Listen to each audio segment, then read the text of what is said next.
வாழ்க வளமுடன். என்னோட பிசினஸ்ல நான் பண்ண தப்பும், எனக்கு வந்த ப்ராப்ளமும், நான் பண்ணிக்கிட்டு இருக்கிற தப்பு என்னன்றத எப்படி அனலைஸ் பண்ணேன்றத உங்ககிட்ட ஷேர் பண்ண வந்திருக்கேன். வீடியோவ ஸ்கிப் பண்ணாம ஃபுல்லா பாருங்க. பிசினஸ் பண்ணியே ஆகணுன்ற கட்டாயத்துல என்னோட பிசினஸ ஆரம்பிச்சேன். ஆரம்பிக்கிறப்போ எனக்கு நெறைய ஆ நீ சிங்கிள் லேடி என்ன பண்ணுவாங்க? அப்படின்ற மாதிரி எல்லாம் என்னவ நெக்லெக்ட் பண்ணாங்க. என்னோட குழந்தைங்க தான் எனக்கு ஃபுல் சப்போர்ட்டா இருந்தாங்க. இல்லைங்கம்மா நீங்க செய்யுங்க அப்படின்ட்டு.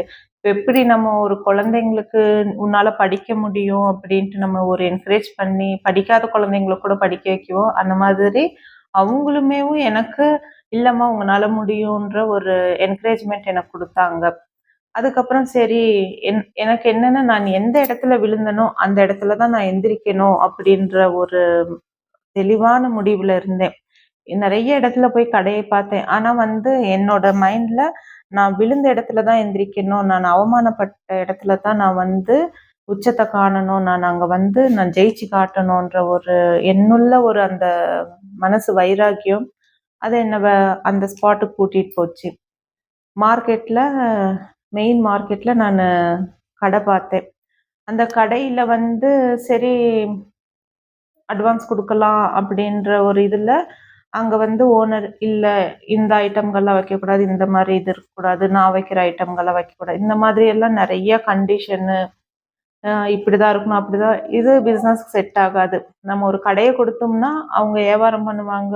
ஒரு பொருள் விக்கிறோம் அப்படின்றப்போ, அதுக்கு ரிலேட்டடா இன்னொரு பொருள விப்போம். அதுக்கு ரிலேட்டடா இன்னொரு பொருள விப்போம். இப்படிதான் நம்மளோட பிசினஸ் டெவலப் ஆகுமே ஒழிஞ்சு, இந்த ஸ்கொயர்ல நீ இந்த இடத்துல இவ்வளோதான் இருக்கணும் அப்படின்றப்போ, அந்த பிசினஸ் அதுக்கு செட் ஆகாது அப்படின்ட்டு, குடுக்க போற அட்வான்ஸ கூட நான் நிறுத்திட்டு வேற கடைக்கு போய் பார்க்கலாம் அப்படின்ட்டு போனேன்.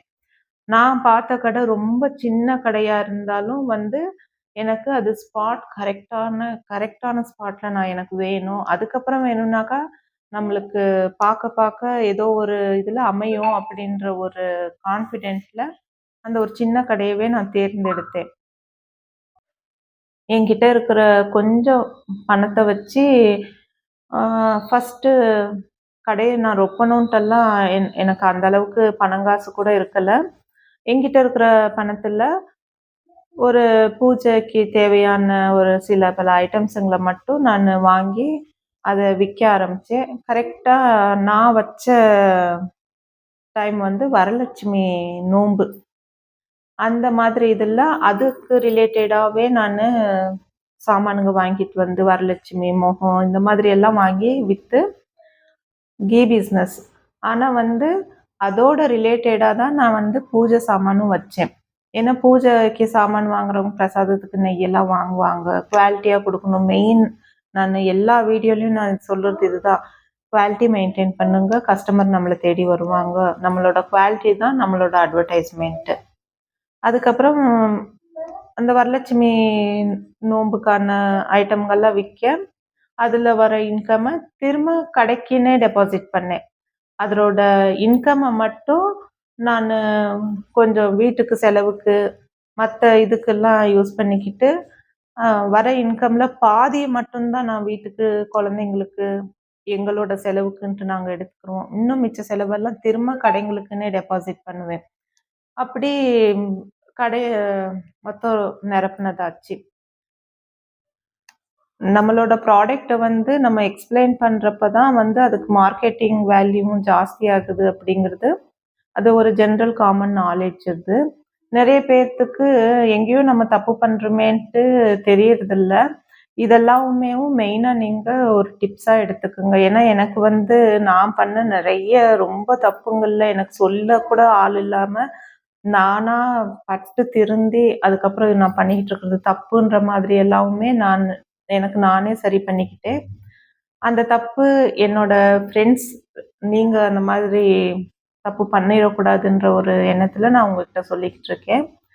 என்னோட ப்ராடக்ட்ட நானு ஒவ்வொரு கஸ்டமருக்கும் குடுக்குறப்போ, நல்லா இருக்கும், குவாலிட்டியா இருக்கும் அப்படின்ட்டு சொல்லி குடுத்தப்போ, அவங்களும் நம்ம பேசுற பேச்ச அவங்களோட ஒரு 2 மினிட்ஸ் ஆச்சு நம்மளுக்கு ஸ்பெண்ட் பண்ணி நம்ம பேசுற பேச்ச கேட்டு, வாங்கி எடுத்துட்டு போயி நெக்ஸ்ட்டு நம்மகிட்ட வந்து திரும்ப அதே ப்ராடக்ட் வாங்குறப்போ, அவங்க ஒரு நல்ல ஃபீட்பேக் நம்மளுக்கு குடுக்குறப்போ, அப்பவே நம்மளோட சக்சஸ் லெவல் எங்க இருக்குதுன்ட்டு நம்மளுக்கே தெரியும். அத வந்து நம்ம உணர்வோம். அந்த ஒரு உணர்ச்சி எனக்கு இருந்துச்சு. கடை ஆரம்பிக்கணும்னாக்கா 4,00,000 5,00,000 10,00,000 இருக்கணும். பெருசா நம்ம இன்வெஸ்ட் பண்ணணும். அப்படிங்கிறதெல்லாம் கூட இருக்கிறவங்க செய்வாங்க. இல்ல இப்ப நம்மள மாதிரி இருக்கிறவங்க, நம்மளுக்கு சப்போர்ட்டுக்கு கூட யாரும் இல்லன்றவங்க வந்து இருக்கிற அமௌண்ட்ட வச்சுக்கிட்டு சின்னதா ஆரம்பிச்சு பெருசா கொண்டு வந்து சக்சஸ் காட்டலாம். ட்ரை ஃப்ரூட்ஸ் எல்லாம் வந்து நான் வச்சு விக்க ஆரம்பிச்சது. குவாலிட்டியா வைக்குவேன். எது வச்சாலும் குவாலிட்டியா வச்சு ரீசனபிள் ரேட் குடுத்துட்டுருந்தேன். அப்போ அக்க பக்கத்துல இருக்கிற கடைங்கள்லாம், "நீங்க இவ்ளோ கம்மி ரேட்ல இவ்ளோ நல்ல குவாலிட்டி குடுத்தீங்கனாக்கா, எங்களுக்கு கஸ்டமர் எல்லாம் இதாகுறாங்க." அப்படின்றப்போ, ஒரே ஒரு விஷயம் தான் சொல்லுவேன். யார் மேலயும் எனக்கு எந்த ஒரு போட்டி, பொறாமை எல்லாம் எதுவும் இல்ல. என்னோட ப்ராடக்ட் குவாலிட்டியா இருக்கணும். எனக்கு வர இன்கம் ரீசனபிளா இருந்தா போதும். அந்த ஒரு கான்செப்ட்ல நான் எடுத்துக்கிட்டு இருக்கேன் அப்படின்ட்டு, அந்த ப்ராப்ளம் எல்லாம் கூட நானு பேசி சால்வ் பண்ணேன். நம்ம வீடு பார்க்குறப்பவே இவ்ளோ வீடுங்க இருந்தும், வீடு சரியா அமையாது. அப்படி இருக்கையில வீட விட கம்மியா தான் இருக்கும் நம்மளுக்கு கடைங்கள்லாம். நம்மளுக்கு தேர்ந்தெடுக்கிற ஏரியாங்கள்ல கடைங்க கிடைக்கிறதுங்கிறது ரொம்ப டஃப்பா இருக்கும். அதே மாதிரி நம்மளுக்கு கடை கிடைச்சிருச்சுன்னா, அம் ஓனர் வந்து அந்த டைம்ல நம்மகிட்ட நல்லா ஒரு ஃப்ரெண்ட்லியா பேசுற மாரி தான் தெரியும். ஐயோ! நல்லா பேசுறாங்க, நல்ல ஒரு டைப்பா இருக்காங்களேன்ட்டு யாரையுமே நம்பாதீங்க. உங்களோட அமௌண்ட்டுக்கு வந்து நீங்க குடுக்குற பணத்துக்கு கரெக்ட்டான டாக்குமெண்ட், லீகல் டாக்குமெண்ட் பண்ணிக்கிங்க. அதுக்கப்புறம் அவங்க நல்லவங்கன்னு நெனைப்போம்.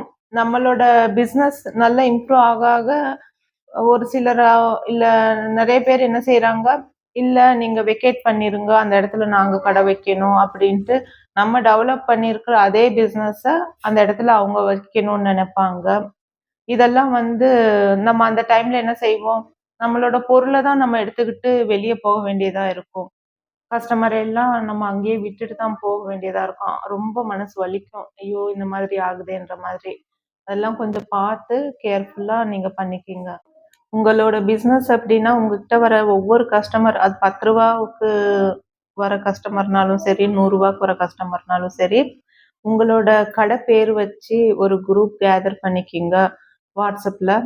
அவங்களோட எல்லாரோட கான்டாக்ட் நம்பரையும் நீங்க வச்சுக்கிட்டீங்கனாலும், இன்கேஸ் நீங்க கடை வேக்கேட் பண்ணணும், இல்ல ஷிஃப்ட் பண்ணி நம்ம வேற இடத்துக்கு போறோம் அப்படின்றப்போ, அவங்களுக்கு ஒரு லொகேஷன் குடுத்துட்டா நம்மளோட குவாலிட்டி, நம்மளோட ஒரு கஸ்டமர் அணுகுமுறை இதெல்லாம் அவங்களுக்கு பிடிச்சிருக்கும். வேற கடைக்கு போகணும்னு நினைக்க மாட்டாங்க அவங்க. நம்மகிட்ட இருக்கிற கஸ்டமர் நம்மளுக்கே தான் இருப்பாங்க அப்போ. நம்ம விட்டுட்டு போறோன்ற ஃபீலிங் கூட இருக்காது. நம்ம கடை பார்க்குறப்போ ஓனர் நான் அத ஃபெசிலிட்டீஸ் பண்ணி தரேன், இந்த மாதிரி பண்ணி தரேன், அந்த மாரி பண்ணி தரேன்ட்டு முதல்ல எல்லாமே சொல்லுவாங்க. சரி செஞ்சிருவாங்க. ஒரு 2 மாசம் டைம் குடுங்க அப்படின்னுவாங்க. சரி செஞ்சு குடுத்துருவாங்க. நல்ல டைப் தானேன்னு நம்மளும் நம்புவோம். ஆனா, அவங்க அத செஞ்சு தர மாட்டாங்க. அதுக்கப்புறம் தான் அவங்களோட சுயரூபமே நம்மளுக்கு தெரிய வரும். அப்படி இருக்கையில யாரையுமே வந்து நீங்க நம்பாம, டாக்குமெண்ட்ல அவங்க என்னென்ன ஃபெசிலிட்டீஸ் உங்களுக்கு செய்றேன்ட்டு சொல்லியிருக்காங்களோ, அதெல்லாம் கூட மென்ஷன் பண்ணி, டாக்குமெண்ட் கிளியரா இப்போ வாஷ்ரூம் குடுக்குறோம் அப்படின்னாலும், அந்த வாஷ்ரூம் ஃபெசிலிட்டீஸ் பண்ணி தரோம். அந்த மாதிரி எல்லாமே டாக்குமெண்ட்ல கண்டிப்பா இருக்கணும். அதுக்கெல்லாம் சேர்த்து தான் அவங்க வாடகை பேசியிருப்பாங்க. அதெல்லாம் பார்த்து நீங்க அதையும் கூட ஐயோ! வாஷ்ரூம் இது என்ன நம்ம மென்ஷன் பண்ணுறது இதுல அப்படின்ட்டுலாம் கூட இருக்கும். அந்த மாரி தப்பெல்லாம் பண்ணாதீங்க. ஒரு ஒரு சின்ன ஒரு இது கூட நம்ம மேல ப்ராப்ளம் ஆகாம இருக்க, நீங்க சேஃப் சைடா இருக்கிறது ரொம்ப அது உங்களுக்கு தான் யூஸ்ஃபுல்லா இருக்கும். உங்களோட எக்ஸ்பீரியன்ஸ் என்ன? ஏதாச்சும் இருந்தா அதையும் கமெண்ட் பண்ணுங்க. சப்ஸ்கிரைப் பண்ணுங்க. ஷேர் பண்ணுங்க. Thank you.